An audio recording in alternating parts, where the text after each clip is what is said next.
Welcome to the PA IPL Summer Film Series.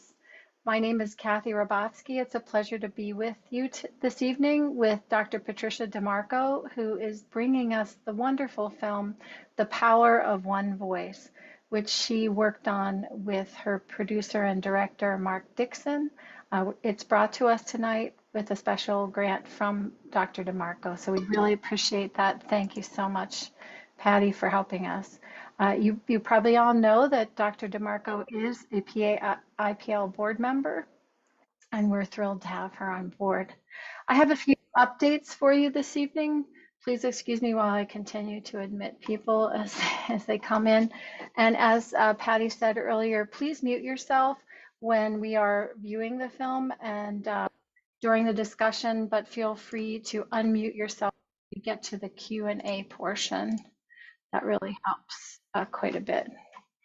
So my updates this evening are that we are thrilled to announce that PA IPL has been awarded another Pennsylvania Department of Environmental Protection Environmental Education Program grant. So I am going to be working with our PA Outreach, Southwest PA Outreach Coordinator and Organizer, Rachel Weimer, who is also on the screen with us this evening.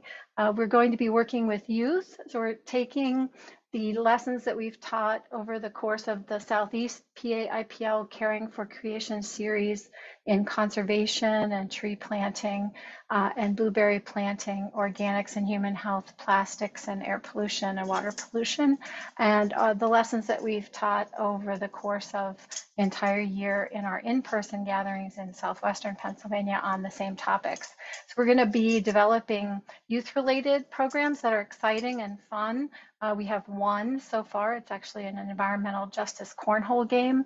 And then we're going to be developing other projects and activities like that so that we can engage young people with active learning. It's going to be a lot of fun. I also have wonderful news. We have a new intern at PA IPL. His name is Hanina Becker. I don't believe he's on with us yet, but he may join us this evening. If he does, I'll give him the opportunity to tell you all a little bit about himself at the end of the program. But he has a deep passion for environmental advocacy and creative expression. Therefore, he's going to fit in very well with our current staff and board. He believes that faith communities have immense potential to promote sustainable practice and address the current climate crisis. So he'd love to see his own community going green one day. He's from southeastern Pennsylvania, and he works at the Riverbend Environmental Education Center and on the Sinwood Heritage Trail. Please correct me if I'm pronouncing that incorrectly, as I am not Welsh. He's an avid reader, writer, and gardener, and he tries to incorporate permaculture principles into his garden and his life. So welcome, Hanina. We're thrilled to have you. We look forward to seeing more of you in the future. I'd like to reintroduce Rachel Weimer, who's going to give us some updates on the carbon comment and other EPA comment periods that are approaching right now. Go ahead, Rachel. Hi. So yeah, if not all of you have seen my face before, my name is Rachel, and I am the Southwest Pennsylvania Outreach Coordinator for PAIPL. And I've been doing some work surrounding the recent carbon pollution standards that the EPA has proposed. And if you haven't heard, there's a comment period open right now, which I'm going to talk to you about. So the EPA has proposed new regulations for fossil fuel fired power plants that would significantly reduce carbon pollution from them, and not just new ones, but existing ones as well. So the EPA is currently taking public comment on that proposal, which means that you can give your input on it and submit a comment asking them to finalize the strongest possible standards on carbon emissions from fossil fuel power plants to ultimately reduce pollution. Your input is really appreciated. That's why this process exists. And we are stronger together, all submitting a comment. So I am actually going to drop the link to the Google form in the chat right now, where you can submit a comment. There's a space in this there's a space in this form where you can write your own comment if you'd like to, or you can simply fill out the form saying you'd like to submit a comment, and you will submit the standardized comment that National IPL has written for you, if that's something that you'd be interested in doing. PAIPL has also released a toolkit for congregations to run their own comment collection events. So if you're interested in doing so, we've created some guidance that includes background information, suggested language, and instructions for collecting comments for the carbon rule in your own congregation if you're a part of one. And I'm also going to drop the link for that folder in the chat. It's a folder that has some great resources. So if you're interested in sharing this opportunity to give public comment, even to just friends and family, it's got everything you need to explain the proposed rule and learn more about the comment period and the rule itself. I am also going to give you the link to the rule. One thing to note is that EPA website seems to be having a little bit of trouble right now. So that link isn't working, but it should in a couple hours or maybe a couple days, because there is a message on the website right now that says that they're aware of some technical issues.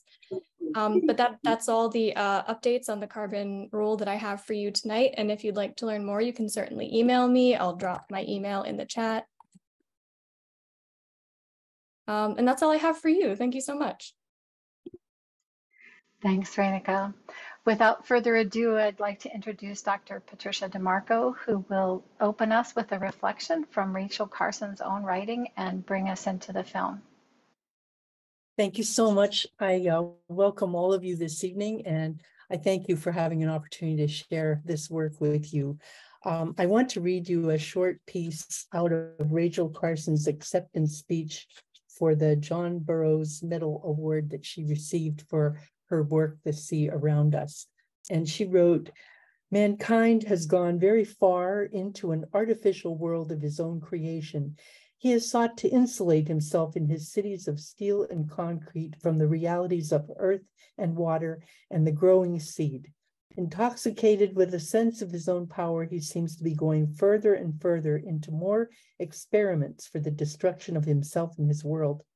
There is certainly no single remedy for this condition, and I'm offering no panacea, but it seems reasonable to me to believe that the more clearly we can focus our attention on the wonders and realities of the universe about us, the less taste we shall have for its destruction.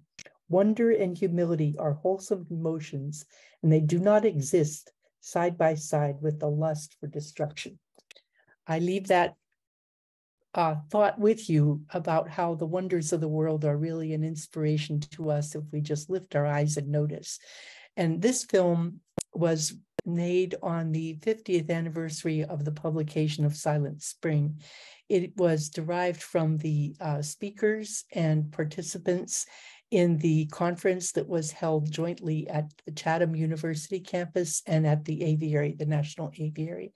And the people that you will see in this film were all either speakers or attendees at that conference, including very special interviews with Rachel Carson's grandnephew, who was her adopted son.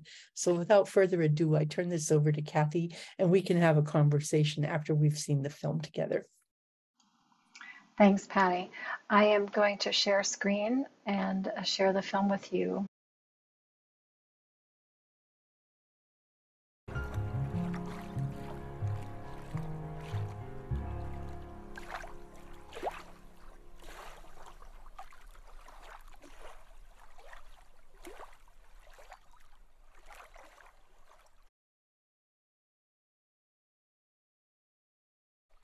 So thank you so much for staying to watch that.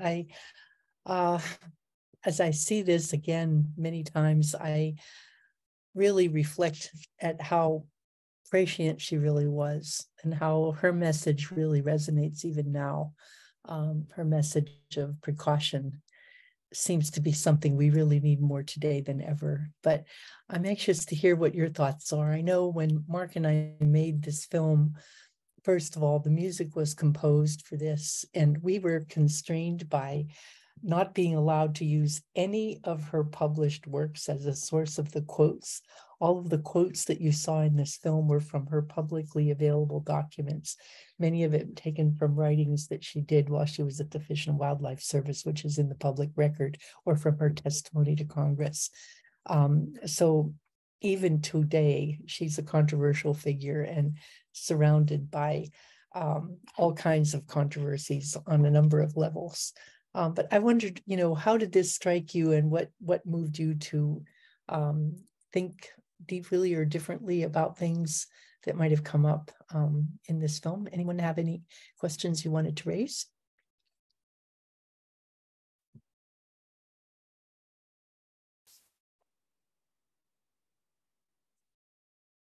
I'm always struck by yeah, go ahead. This is Greg Williams. Yes. I'm just struck by how much harder the challenge was for her as a woman. Yeah. In a field where there weren't many women scientists out there, or science writers. And that's really extraordinary. And I'm struck by how clear it is that she was propelled by her love of the natural world, and what a power that is. Yeah. Yeah, and that was a very deeply ingrained love from her very earliest upbringing. She connected to the natural world. Her home life when she was a child was pretty chaotic. I mean, she was the late youngest child. Her father was often out of work. Her brother was often, blathering through with his friends, and she was much younger. So it was a small house. If you've ever been to the Rachel Carson homestead, it's really tiny. And when her older sister came home with her two children, they were all still cramped into that little space. And I'm sure she fled to the woods to get away from the chaos. And, we have, anecdotes of that sort where she's, off playing in the woods because it was chaotic at home.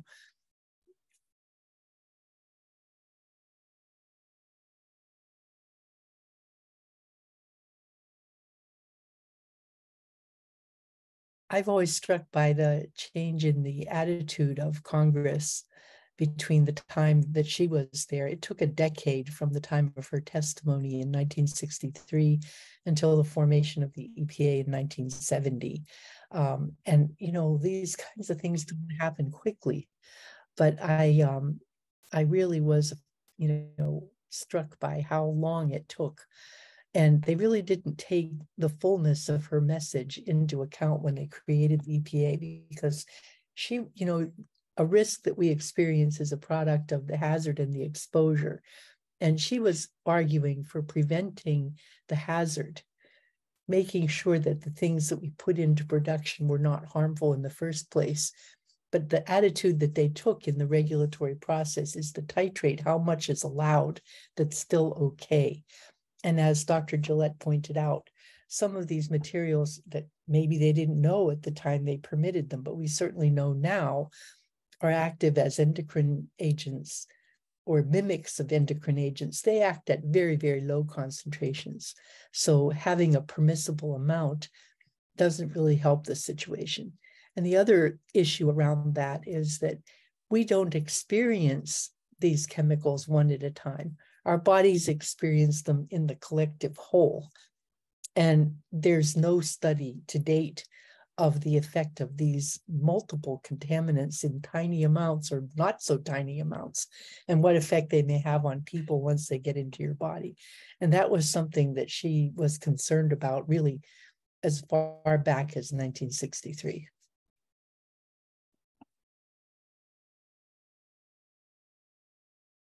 I was, sorry, go ahead. Yeah, Paul Brubaker here, if I may. I appreciate the effect that she had on laws and restrictions and watching that we have that was started here in our country. But I guess when I reflect back on that, I have concern about current leaders in Congress and our government when they start to gut the EPA and some of these other things. And I think they have probably little sense of where we've come from. And we're still into the idea of making a buck and forgetting what's good for the earth. Yeah.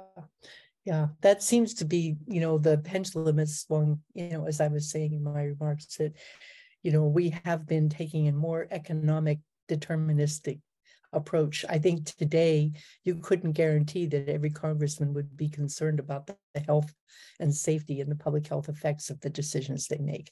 I think it's a very different attitude today. Jane Ellen, you had a comment? I did really just sort of follow up on that, as it turns Yeah. out, which is the comment about how the industry was kind of caught flat-footed by her book, which is why those laws were passed in the 70s. And we think about the power of the fossil fuels lobby and some of the other lobbyists now that, when the majority of Americans want to see things like this passed, the lobbying industry is so powerful now. And there's so much of that I don't know, was that was the lobbying, were industries not lobbying that hard in the 60s and 70s? And has that been a reaction to?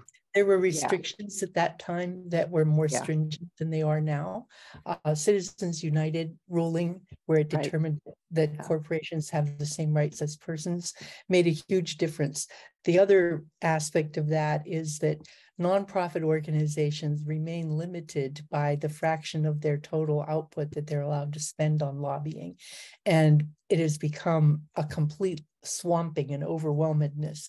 And I've noticed this even in the course of my own career back in the 70s and early 80s, when I was speaking for the League of Women Voters.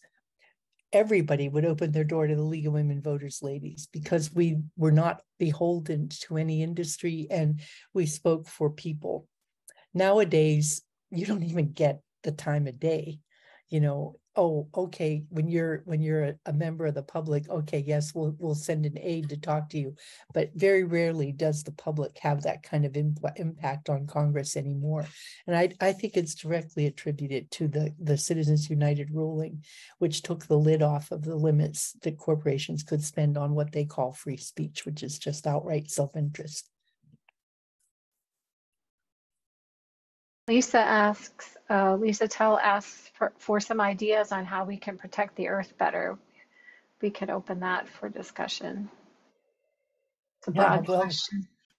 That is a broad question. And I think one of the most important ones is to really take climate action seriously.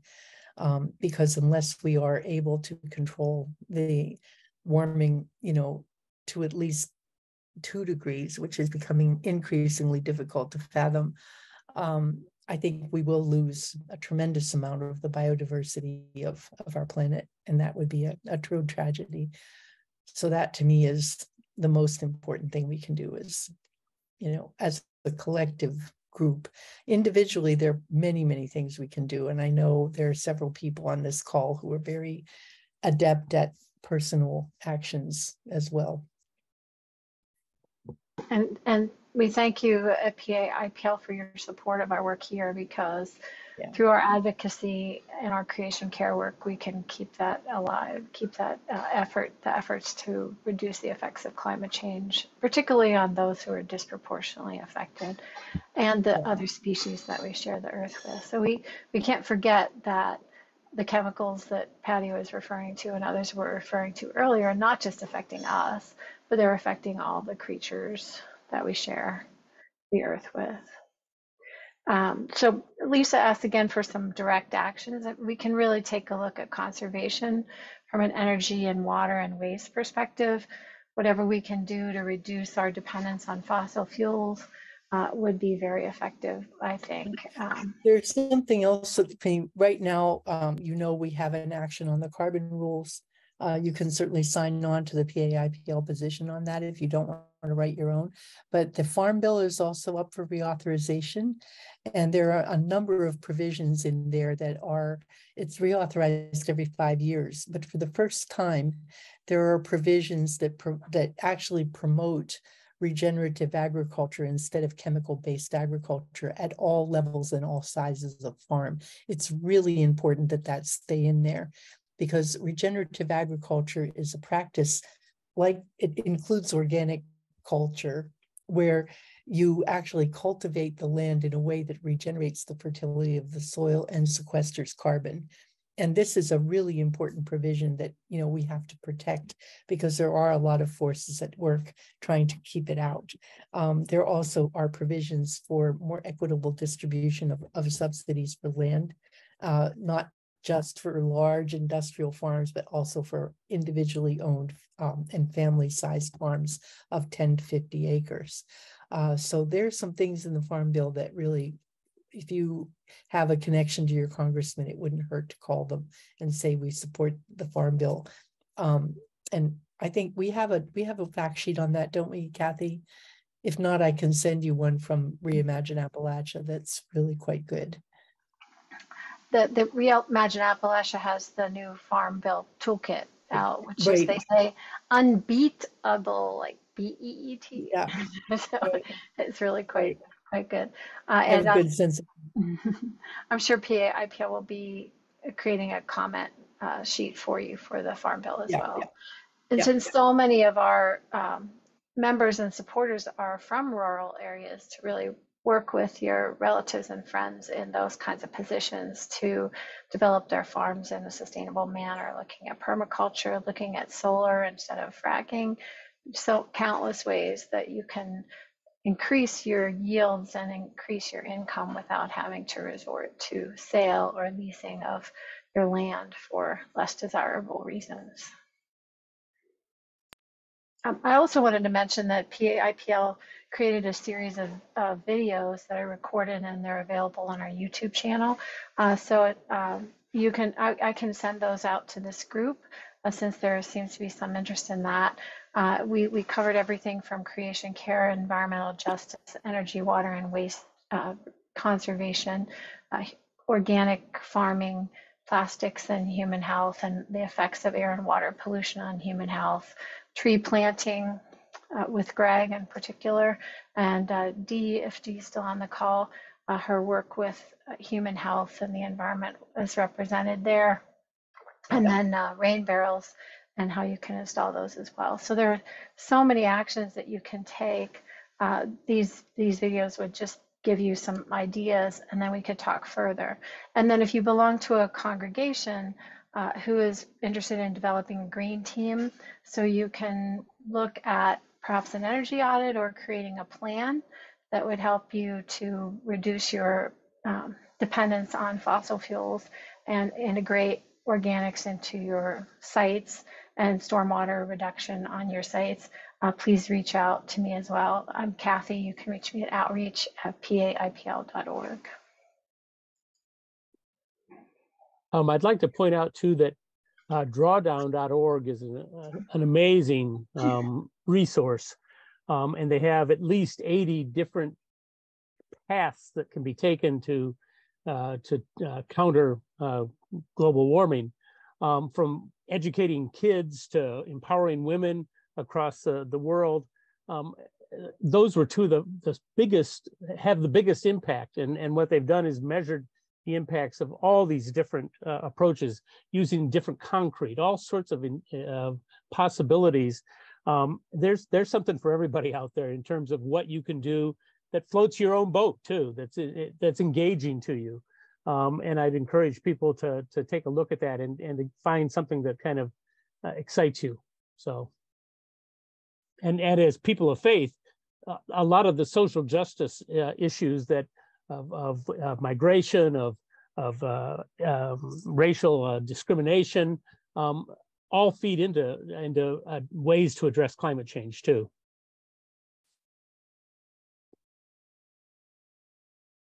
I've always thought it would be wonderful to develop a project drawdown for each region in Pennsylvania. I've tried to develop that with different groups over the years, but it's a fairly complicated process because it is wonderful. I love project drawdown, Greg, I agree. But not all those strategies are applicable to Pennsylvania, let's say, but I mean, you can be selective, and every year you need to stay on top of it. Every year it changes just a little bit. The most effective strategies change in their order of effectiveness or priority. So the Reimagine Appalachia blueprint is done for the Ohio River Valley, which is the western part of Pennsylvania, Ohio, West Virginia, and a little bit of Kentucky. And it was developed as a counterpoint to the plastics hubs that were proposed down there a few years back, of which one was constructed and is predictably in violation of its air permit more times than not. They're already into the fine and release stage, which is the predicted disaster. Oh yes, we're going to pay the fine, and oh yes, we'll give you some. What does the community want to do with it? This is crazy. You know, how much can you afford to pay, you know, to allow us to poison you? And there's a better way. So I encourage you to look at that, because it was developed for our region and is specific to our region. And the jobs reports that are in there are quite exciting. Wasn't picked up by the major press. The Allegheny Conference ignores it, but it's real, and we're working to implement it. And it is a good bit of the law that passed. The Inflation Reduction Act in particular has some significant benefits to residential and small commercial installations of renewable energy and energy efficiency. So I think there is a good bit of promise in that legislation to go forward. But where's the Ohio River Valley snafu? Where is that described? It's in the, if you look at the Allegheny Conference Energy Task Force report, they outline in their plan for hydrogen hubs and plastic hubs and all that sort of thing. And we wrote a counterpoint to that. I had a hand up from Dee, I believe, Dee Kacherka. You're on mute. I think it's important that people change their own personal habits to protect themselves. There was a study that came out just this week identifying 45% of the tap water in the United States has forever chemicals in it. We know the damage, the harm from the pesticides that's in our air and water and everything that we're doing. So if in your own personal home, you must drink filtered water, you know, and at times if you have to wear a mask to prevent the PM 2.5, the N95 mask will prevent that filtration. So there are just things, I think, when people change their own personal habits and protect themselves so they're not being harmed, so that they're able then to act. And when you change your lifestyle, it affects everyone in your inner circle. So when your friends are visiting or you're having a cookout or a party and you're using, you know, you're not using plastic tableware and you're filtering your water, they're saying, why are you doing that? And that gives you an opportunity then to share what information you have. So it starts with us. It starts with us making the changes ourselves. And then that spreads forth into the community. Yep, well observed. And, you know, reading the labels, when I was at the Rachel Carson Homestead, we gave out magnifying glasses to people to read the labels in fine print, because that fine print is not written for the consumers. It's written by the product manufacturers' law firms for the consumer advocates' law firms. But if you read what's in things and you have a choice between something that has 5 or 6 unrecognizable chemical components and something that has relatively few or none, then you can make a choice accordingly. And they're not always more expensive. It's important to recognize that, you know, your health can't be bought.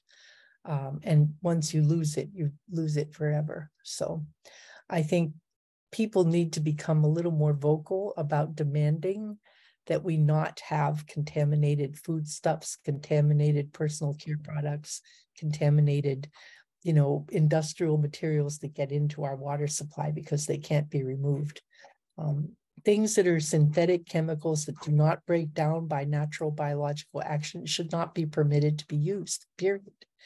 I mean, we did without them for hundreds of years. Why do we suddenly need all these synthetic materials?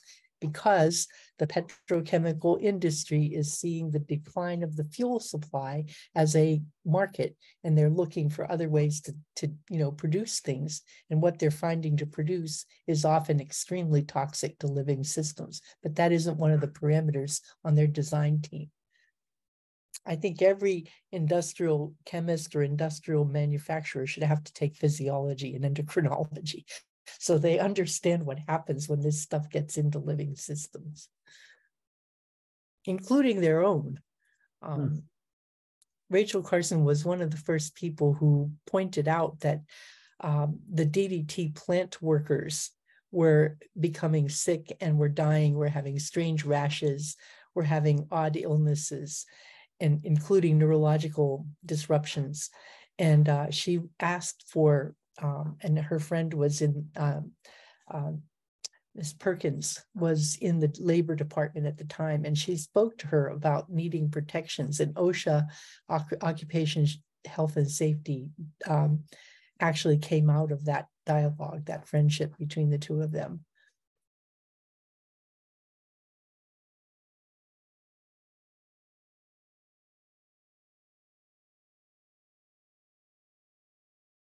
Yeah, I see you put the Environmental Working Group. Their Skin Deep database is really, really helpful because it does identify things by product and it ranks them on a scale from 1 to 5. So if your favorite perfume is a 5, you might want to select something a little slighter down or use it extremely rarely. They also rank fruits and vegetables for which ones are more or less contaminated. And it's been documented and is reliably verified by a panel of scientific experts. They're very well respected. You bring up a good point there with fragrance, Patty. I believe fragrance is still unregulated, so often a manufacturer will hide dangerous substances in the fragrance category, so you have to watch it very carefully. I also posted an article on the tap water contamination that Dee mentioned by the USGS. So they do an update every 5 years, and this one just came out, so it's pretty devastating, actually. And I'm sure we've all read or seen read the book or seen the movie Dark Waters, which is just the tip of the iceberg there with how many over 14,000 PFAS chemicals that are unregulated. Just do away with those nonstick pans. The work with of Arlene Bloom at the Stanford Institute for Green Sciences is really excellent. Another place to follow is the work of Arlene Bloom.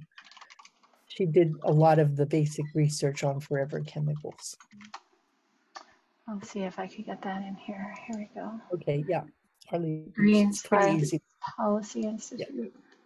Yes. Sorry, I'm clicking away here. Is there anything in this film that surprised you? Anything that you didn't know or that, you were surprised to hear?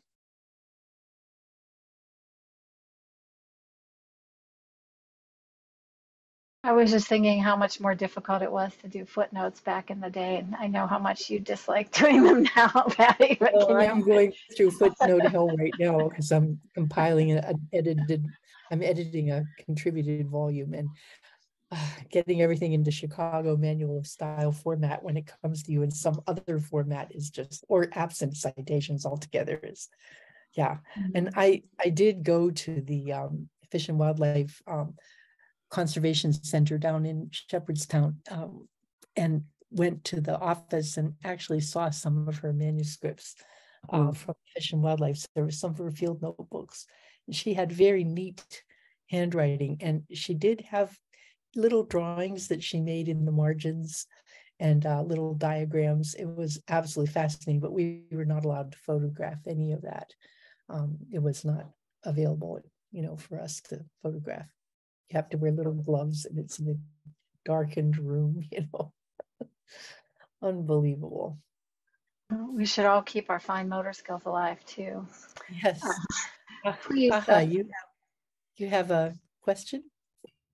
Actually, my name is Ann Arfa, and I've just joined this, and I've just gone through a lot of years of being a teacher and dealing with ill people and stuff like that. So I'm having some time to kind of come out in the sunshine. And what really struck me particularly, which I'm not surprised because I didn't know it, was the way Rachel Carson escaped to nature when things got crazy. Well, I grew up that way too. Escaping was significant.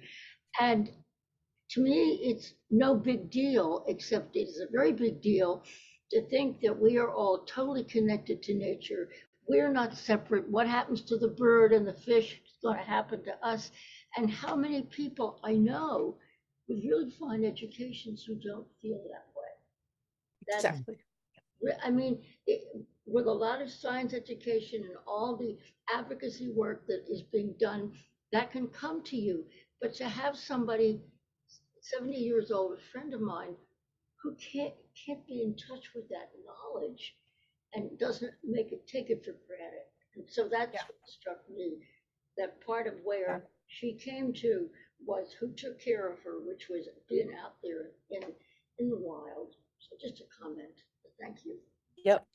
Yeah, I'm 70 something myself, and I look at that film and it was 10 years ago, and I look at like, oh my goodness, so much has happened to me since then, including I have done 2 books, and both of them are about connecting to nature at some level. My book Pathways to Our Sustainable Future starts with connecting to nature, and I wrote one about In the Footsteps of Rachel Carson, which is my own personal journey and my cancer journey. So I will put my website on here. Thank you. I think it's really valuable for people our age, because I'm in my 60s, to tell the stories of our youth. You know, I was raised by Depression era grandparents and parents, and I was also exposed to nature by my father in those same ways. And if our children aren't learning that, then we're at a very big disadvantage. And some children are learning that, but others are not. So I think it's our job, our mission, to not only support through our faith, but to really bring people outside to get the exposure that they need, because there are so many other diversions now that were not there when I was a child. That's just what we did because there was nothing, you know. They play outside, right? And people preserve what they love. And if you never have an opportunity to love the natural world and find that as a place of solace and renewal and strength, then you're not going to fight to save it. Mm-hmm. And that's one of the things that drives me to be continuing to do this all these many years, is that you have to really make people feel the importance of connecting to the natural world. And you can see neighborhoods transformed when you bring green spaces into derelict blocks, as is going on in many communities in Swissville, Wilkinsburg, in the Hill District, where you bring, you know, there is a huge initiative for urban agriculture going on in Pittsburgh right now. I don't know where all of you are from, but, you know, we had over 400 urban farms just through Phipps last summer. And then the Black Urban Gardeners and the Allegheny Land Trust has preserved 6 permanently that were urban agriculture that now have permanent protection as farms in cities. And these kinds of initiatives are just so important because it's important to get people in touch with nature, in touch with their food, in touch with what it is that keeps them alive, because we are part of the living interconnected web of life. I mean, we're not apart from it. We are part of it. And we are all dependent on the life support system of the planet. And that's fresh air, clean water, fertile ground, and the biodiversity of species, of which we're only one part. So that's our life support system that we have to defend. In Philadelphia, they've just begun, a city council, whoever it is, to make an intervention so that developers don't come up and buy up the gardens and green space that neighborhoods, poor neighborhoods particularly, have taken their own and nourished for decades. And, you know, some developer says, oh yeah, but I can buy it. Well, if there's an initiative now, thank God, to preserve those spaces and eventually have them actually owned so nobody can take them. That's what the Allegheny Land Trust has been doing. They buy the spaces and protect them and take title and preserve them. And there are other organizations that are doing the same, and some individuals do the same. And I think this is a movement that is very productive, and it is growing. I mean, people do conservation easements on their land. People do legacy, you know, conditions on their land. that if they have farmland or native gardens. I mean, the arguments we go through right now about people defending their gardens from the deer, putting fences where fences aren't allowed, et cetera, it's just insane. But, at least people are beginning to understand that we are, part of a natural world and we need to learn how to live in it. So. Well, those are great closing messages. I think really, Yeah. as us as part of the natural world, I think it's really important that we protect it, and supporting those initiatives locally, statewide, and nationally is very, very important. So would you like to say anything in closing, Patty? Well, I would just like to thank you for spending this time with me, and I wish you all the very best in your own search for your connection to the natural world. Go take a child for a walk, pick some flowers, enjoy the summer, the beautiful, rising of the lightning bugs, which hasn't quite happened, but will within a half hour. And, listen to the sounds around you and the smells and the feel of being in the natural world. Go hug a tree. Literally, it's good for you. It's good for the tree. It's safe to say we're all tree huggers here. Thank I you say so that much even for when your, I'm. You're thank you so welcome. much for your work, Patty. That is a lovely film. Thank you. A labor of love, clearly. And thank to Mark Dixon. He's an amazing videographer. Really, Mhm. I really appreciate his talent. He's just wonderful. Yeah. And a wonderful person too. Yes, he is. And please come back and join us, both for our Yeah. monthly policy calls, for our calls with the Jewish Earth Alliance, for any other environmental education series that we'll be having this fall. But most importantly, at August 14th at 7 p.m., we'll be offering our third spiritual cares session of the year. And those of you who have attended those in the past know that former board member Donna Corba and current board member George Dempsey do a wonderful job with the Spiral of Hope and directing them. This year it was Earth, Air, and we're on to Fire. So in light of what's been happening in the West and Canada, this is particularly apropos. And then we'll follow with another film in September, on September 13th, that's starting at 6:30 again. We'll be viewing Laudato Si, The Letter, which has close ties with Rachel Carson, both different time, different perspectives, but the language, the imagery, the call for people of faith to participate is very similar. So we look forward to you joining us then. So watch for those invitations and come on along. Thank you so much. Good night. We'll see you next Take care, time. everybody. Bye-bye. Bye-bye.